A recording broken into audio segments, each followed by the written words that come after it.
ఎదుటివారి ఆలోచనల్ని గౌరవించకపోయినా పర్వాలేదు. కానీ అపహాస్యం చేయకండి. ప్రతి ఒక్కరిలో ఏదో ఒక గొప్పతనం ఉంటుంది. మనకు దాన్ని చూసే గుణముండాలి.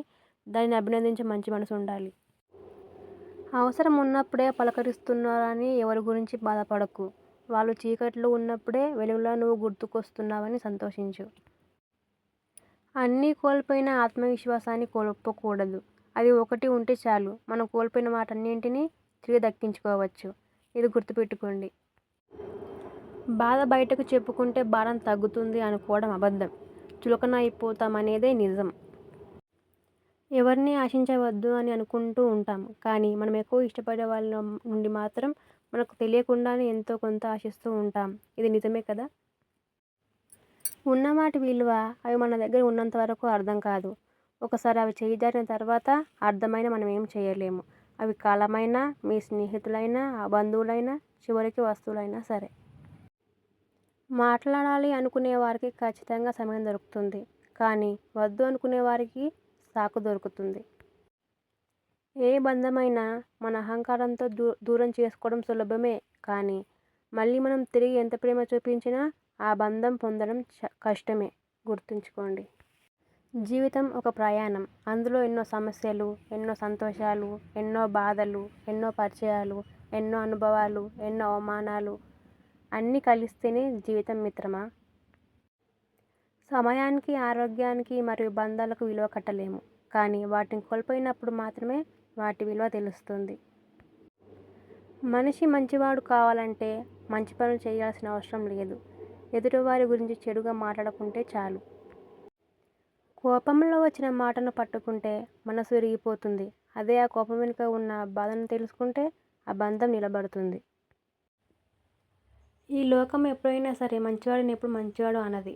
మంచివాడును నటించేవాడిని మాత్రం వీడు చాలా మంచివాడు అని అంటుంది. మంచితనాన్ని గుర్తించే మంచితనం చాలామందికి ఉండదు. బాగా గుర్తుపెట్టుకో.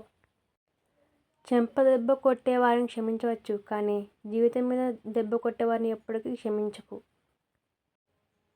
నీతో అవసరం లేకుండా నిన్ను ఎవరు ఇష్టపడరు. ఎందుకంటే స్వార్థం మనిషి జన్మ హక్కు కాబట్టి. కష్టాలను ఎదిరించే దమ్ము, బాధల్ని భరించే ఓర్పు ఎప్పుడైతే నీలో ఉంటాయో అప్పుడు జీవితంలో నువ్వు గెలవబోతున్నావని అర్థం. జీవించడానికి పోరాడేవారు కొందరు, పోరాడేందుకు జీవించేవారు కొందరు, జీవితంలో నటించేవారు కొందరు, నటిస్తూ జీవించేవారు కొందరు. జీవించినా, పోరాడినా, నటించినా కానీ ఆ జీవితాలు మాత్రం మనవి. దాని ఫలితం మనదే. గుర్తుంచుకోండి. అబద్ధాలు చెప్తే, ఒకరి మీద నిందలు వేస్తే ఈ లక్షణం ఇలాంటి 10 మందికి నువ్వు కరెక్ట్ అని అనిపించవచ్చు. కానీ కాలం నీకు వ్యతిరేకంగా మారే రోజు ఒకటి వస్తుంది. ఆ రోజు మాత్రం ఖచ్చితంగా వందలాది మందిలో నువ్వు దోషి నిలబడాల్సిందే. మనిషి గొప్ప ఆభరణం వ్యక్తిత్వం. ఆ వ్యక్తిత్వం విలువ మన జీవన విధానాన్ని మార్చేస్తుంది. అలాంటి వ్యక్తిత్వాన్ని కోల్పోతే సర్వస్వం కోల్పోయినట్లే. అందుకే ఎన్నడూ కూడా విలువని చేజార్చుకోవద్దు.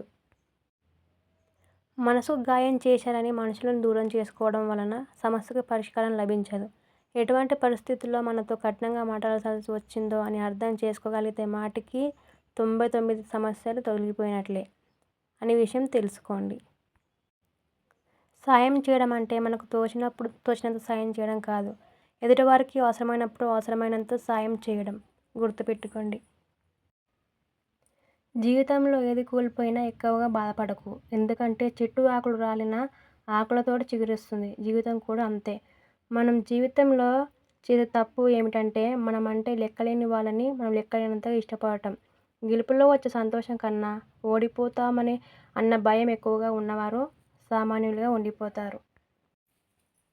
అపార్థం కలిగినప్పుడే బంధం బలపడుతుంది. ఏడుపు పరిచయమైనప్పుడే నవ్వు విలువ తెలుస్తుంది. కష్టాన్ని ఎదిరిస్తేనే సంతోషం మన వశమవుతుంది. బాధ ఉన్నప్పుడే భవిష్యత్తు బాధ్యతగా మారుతుంది. సమస్య తలెత్తినప్పుడే మన సామర్థ్యం బయటపడుతుంది. చిరునవ్వుతో సమస్యను ఎదిరించు, ప్రేమగా పరిష్కరించు. కొన్ని బాధలు చెప్పుకోవడం అలవాటు, ఇంకొన్ని బాధలు దాచుకోవడం అలవాటు. చెప్పిన బాధలు తగ్గలేదు, దాచిన బాధలు పెరగలేదు. మంచి విషయాలు ఎన్ని చెప్పినా ఎవరు నమ్మరు, పట్టించుకోరు. అదే అబద్ధాలు ఎన్ని చెప్పినా ఇట్టే నమ్మేస్తారు. అందుకే ముంచేవాళ్ళు మందిలో ఉంటున్నారు, మంచివాళ్ళు మాత్రం ఒంటరిగా మిగిలిపోతున్నారు. ఇతరులు మనకు ఎంత మర్యాద ఇస్తారో మనము వారికి అంతే మర్యాద ఇవ్వాలి. ఎక్కువ ఇచ్చి మనకున్న మర్యాద మనం తగ్గించుకోకూడదు. కష్టాలు భయపెట్టడానికి రావు, ఎలా బ్రతకాలో నేర్పించడానికి వస్తాయి. ఇది మాత్రం నిజం. 4 రోజులు అన్నం పెడితే జంతువులైనా విశ్వాసంగా ఉంటాయి.